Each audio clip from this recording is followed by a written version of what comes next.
శ్రీ కాళీమాత ఆశీస్సులతో జ్యోతిష్యం చెప్పబడును. స్త్రీ పురుషులకు ఎటువంటి సమస్యలకైనా 100% పరిష్కారం చూపబడును. ప్రేమ సమస్యలు, పెళ్లి సమస్యలు, భార్యాభర్తల సమస్యలు, శత్రు సమస్యలు, ధన సమస్యలు, స్త్రీ పురుష వశీకరణం, ఎటువంటి సమస్యకైనా గురువుగారు ఫోన్ ద్వారానే జ్యోతిష్యం చెప్పబడును. గురూజీ శివరామదాస స్వామి గారి ఫోన్ నంబర్ 9764639967. మిత్రమా, మనసు బాగా లేనప్పుడు ఆలోచనలు చేయకూడదు. శరీరం బాగా లేనప్పుడు పనుల గురించి ఆలోచించకూడదు. ఎందుకంటే ఆ సమయంలో అవి గోరంతవు కూడా కొండంతలుగా కనపడి మనల్ని మరింత బాధ పెడతాయి మిత్రమా, భయపెడతాయి కూడా. కాదంటారా? ఒక్క విషయాన్ని గుర్తుంచుకో మిత్రమా, వ్యక్తిత్వం అంటే ఏమీ లేనప్పుడు, ఎవరూ లేనప్పుడు ఎలా ఉన్నావో, అన్నీ ఉన్నప్పుడు, అందరూ ఉన్నప్పుడు కూడా అలానే ఉండడం మిత్రమా. గెలుపంటే అందరినీ తొక్కిపెట్టి పైకెదగడం, అందరి మనసులు పొంది అందరి మనసుల్ని గెలుచుకోవడం. మరి బంధమంటే కలిసి ఉన్నప్పుడు కలిసి ఉండడం కాదు, కష్టాలున్నప్పుడు కూడా తోడుండడం. మరి స్నేహం అంటే చెట్టాపట్టాలేసుకుని తిరగడం కాదు మిత్రమా, చికాకులు వచ్చినప్పుడు కూడా నేనున్నానని భరోసా ఇవ్వడం. మరి ప్రేమంటే అందాన్ని ఆకర్షించడం కాదు, లోనున్న మనసు లోతులను కూడా ఇష్టపడ్డం. కాదంటారా? మిత్రమా, అడవిలో తిరిగినా రాముడు చెడిపోలేదు, అంతఃపురంలో పెరిగినా రావణుడు బాగుపడలేదు. వ్యక్తిత్వం అనేది ఆస్తిలోనూ అంతస్తులోనూ ఉండదు, ఆలోచనలో ఆచరణలో మాత్రమే ఉంటుంది మిత్రమా. నువ్వు పక్కనున్నప్పుడు ఇచ్చే విలువ కంటే నువ్వు లేనప్పుడు నీకిచ్చే విలువ అవతల వాళ్ళ మనసులో నీ స్థానమేంటో తెలుస్తుంది. నిన్ను తక్కువ చేసి మాట్లాడినప్పుడు మౌనంగా ఉండడం, తిట్టినప్పుడు కోపాన్ని చూపించకుండా ఉండడం, పొగిడినప్పుడు గర్వంతో విర్రవీయకుండా ఉండడం నేర్చుకో మిత్రమా. నువ్వు నేర్చుకున్న ప్రతిదీ నిన్ను ఒక్కొక్క మెట్టు పైకి చేరుస్తాయి తప్ప ఎప్పటికీ కింద పడిపోయేలా చేయవు. కాదంటారా? సమయం, ఆరోగ్యం, బంధం, వీటిపై ఏ ధర కూడా రాసి ఉండదు. కానీ అవి కోల్పోయినప్పుడే వాటి విలువ తెలుస్తుంది. అందుకే సమయాన్ని వినియోగించుకోవాలి, ఆరోగ్యాన్ని కాపాడుకోవాలి, బంధాన్ని నిలబెట్టుకోవాలి మిత్రమా. జీవితంలో కొన్ని జ్ఞాపకాలను మర్చిపోతే కానీ బ్రతకలేము, కొన్ని గాయాలను గుర్తించుకుంటేనే కానీ ఎదగలేము. బాగుండడం అంటే బాధలు లేకుండా ఉండడం కాదు, మనకి ఎన్ని బాధలున్నా అవి చెప్పుకోవడానికి మనకంటూ ఓ తోడు ఉండడం మిత్రమా. ఈ రోజుల్లో నటించేవారు నలుగురితో బాగానే ఉంటున్నారు, యథార్థంగా మాట్లాడేవారు ఒంటరిగా ఉంటున్నారు. అందుకే అన్నారు యథార్థవాది లోక విరోధి అని. మిత్రమా, మనం ఎంత మార్చాలనేది ప్రయత్నించినా కొందరి ప్రవర్తన మార్చలేము. అటువంటి వారితో ఎలా ఉండాలో మనం నేర్చుకోవాలి, లేదా వారిని అక్కడితో వదిలేయాలి. ఒక్క విషయాన్ని గుర్తుంచుకో మిత్రమా, పలకరింపులు పెద్దలకి ఆరోగ్యాన్నిచ్చే మందులా పనిచేస్తాయి. ఇది చాలా చిన్న విషయంగానే అనిపించవచ్చు. ఒక చిన్న మాట పలకరింపుపై వెలగవచ్చు, కానీ ఎన్ని డబ్బులు పోసినా దొరకని అమూల్య సంపదను పలకరింపు.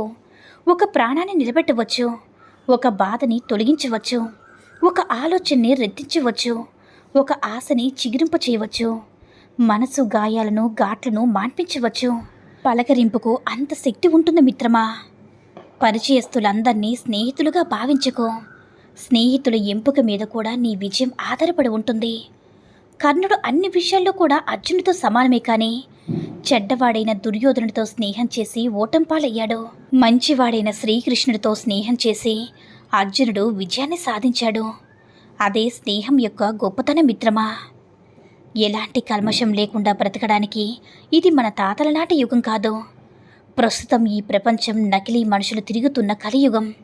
ఎదుటివారి యాక్షన్ బట్టి మన రియాక్షన్ ఉండాలి, లేదంటే మనం బ్రతకడం చాలా కష్టం మిత్రమా. కష్టం దేవుడిచ్చిన వరం, సుఖం మనిషి కోరుకునే పాపం. ఎందుకంటే కష్టం తర్వాత వచ్చే సుఖం విలువ చాలా గొప్పది మిత్రమా. సుఖపడిన తర్వాత వచ్చే కష్టం భరించలేనిది. కాదంటారా? ఒకరిని దూషించే ముందు, మరొకరిని నిందించే ముందు, ఇంకొకరిని తప్పుబట్టే ముందు ఆ మనిషి స్థానంలో నిన్ను నువ్వు ఊహించుకో. అప్పుడే మంచి నిర్ణయం తీసుకో మిత్రమా. మనం 4 విషయాల్లో మనుషులకి దూరంగా ఉండాలి. నీకు అబద్ధం చెప్పే వాళ్ళకి, నీకు మర్యాద ఇవ్వని వాళ్ళకి, నిన్ను కించపరిచే వాళ్ళకి, నిన్ను పట్టించుకునే వాళ్ళకి. అర్థమైందా మిత్రమా? బంగారు జింక భూమిపై లేదని రాముడంతటి వాడికి తెలీదా? చేటుకాలం వచ్చినప్పుడు ఎంత గొప్పవాడికైనా కూడా మతి భ్రమిస్తుంది. చెడు బుద్ధులు కలుగుతాయి మిత్రమా. కర్మ ఫలితం ఎలా ఉంటుందంటే, నువ్వు ఎదుటివారి కళ్ళలో కన్నీటి చుక్కలు సృష్టిస్తే కర్మ నీ కళ్ళలో కన్నీటి వరదలు పారిస్తుంది. జీవితంలో ఎంత ముందుకెళ్ళినా కొన్ని విషయాలు మాత్రం అంతు చిక్కవు. మన మంచి కోరేవారెవరో, మనల్ని ముంచేసేవారెవరో, మన వెన్నంటి ఉండేవారెవరో, మన వెన్ను విరిచిపోయేవారెవరో, మన కోసం ఆరాటపడేవారెవరో, మనల్ని అవసరానికి వాడుకునేవారెవరో అని. మిత్రమా, చాలామంది తమ తల్లిదండ్రులను ప్రశ్నిస్తూ ఉంటారు, మా కోసం మీరు ఏం చేస్తారు అని. అమ్మా నాన్న మనల్ని ఒక 20 సంవత్సరాలు పెంచుతుంటారు. మనం కూడా వాళ్ళని ఒక 20 సంవత్సరాలు పోషిస్తే అప్పుడు తెలుస్తుంది వాళ్ళు మన కోసం ఏం చేస్తారో, ఏం కోల్పోయారని. మిత్రమా, మనల్ని అర్థం చేసుకునేవారికి మన రూపంతో అవసరం లేదు, మన మనసుతోనే పని. మనల్ని బాధ పెట్టేవారికి మన మనసుతో అవసరం లేదు, వారి అవసరంతోనే పని. మన చెలిమి కోరేవారికి మన స్తోమతతో అవసరం లేదు, మన వ్యక్తిత్వంతోనే పని. మనల్ని దూరం పెట్టేవారికి మన ఫీలింగ్స్తో అవసరం లేదు, వారి స్వార్థంతోనే పని. మిత్రమా, ఎంత ఓపికతో ఉంటామో అంత అగ్రస్థానం, ఎంత దూరంగా ఉంటామో అంత గౌరవం, ఎంత తక్కువగా ప్రేమ చూపిస్తామో అంత మనశ్శాంతి, ఎంత తక్కువ ఆశపడతామో అంత ప్రశాంతత, ఎంత తక్కువ మాట్లాడతామో అంత విలువ. ఇదే జీవితం యొక్క రహస్య మిత్రమా. నాకు ఏమీ తెలీదు అనుకునేవాడు అమాయకుడు, నాకు అన్నీ తెలుసు అనుకునేవాడు మూర్ఖుడు, నేను తెలుసుకోవలసినవి ఇంకా చాలా చాలా ఉన్నాయి అనుకునేవాడు నిత్య విద్యార్థి. తెలుసుకున్న వాటితో సత్య అసత్యాలు గ్రహించేవాడే మేధావి. మిత్రమా, 7 తరాల కోసం ఎంత అర్జిస్తే మాత్రం ఏం లాభం? 2వ తరానికి నువ్వు కట్టిన ఇంట్లో నీ ఫోటో పెట్టే ఆసక్తి లేనప్పుడు, 3వ తరానికి నీ పేరే గుర్తు పెట్టుకునే జ్ఞాపకశక్తి లేనప్పుడు సంపాదన మానేయడం కాదు, మితిమీరి సంపాదించడం మానేయడం ఉత్తమ మిత్రమా. ఒక్క విషయం గుర్తుంచుకో మిత్రమా, కొంతమందిని ఎంత దూరం పెడితే అంత మంచిది. లేకపోతే మంచితనాన్ని కూడా చేతకాని తనంలో చూస్తారు. ఎవరిని ఎక్కడ పెట్టాలో అక్కడే పెట్టాలి, లేకపోతే పేనికి పెత్తనం ఇచ్చినట్టే మనవారి అంటే ముంచుకుపోతారు మిత్రమా. అందుకే ఎవరితోనైనా ఎంతవరకు ఉండాలో అంతవరకే ఉండాలి.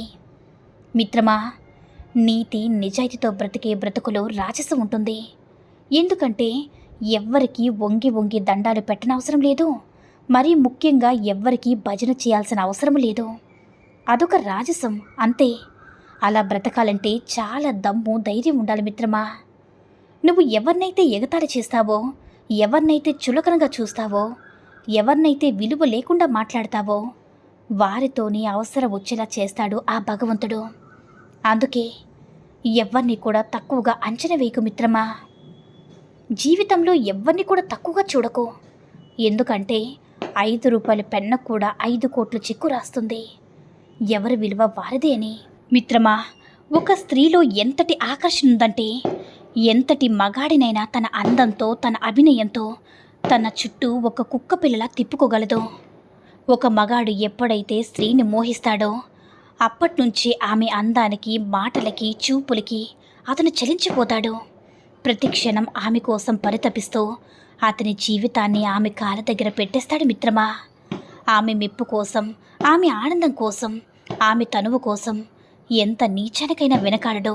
ఆమె కోసం తన సమయాన్ని, డబ్బుని వృధా చేస్తాడు. కన్నవారినైనా సరే వారిని గాలికి వదిలి ఆమెని తన సర్వస్వంగా భావిస్తాడు మిత్రమా. ఆ మోహంలో అతను చావడానికైనా, ఇతరుల్ని చంపడానికైనా దిగజారిపోతాడు మిత్రమా. కాదంటారా? ఈ సూక్తుల్లో ఏ సూక్తి నచ్చిందో కామెంట్ చేయండి. ఈ వీడియో నచ్చినట్లయితే మరిన్ని వీడియోస్ కోసం మన ఛానల్ని సబ్స్క్రైబ్ చేసుకుని మాకు కొంచెం సపోర్ట్ చేయండి. ధన్యవాదములు.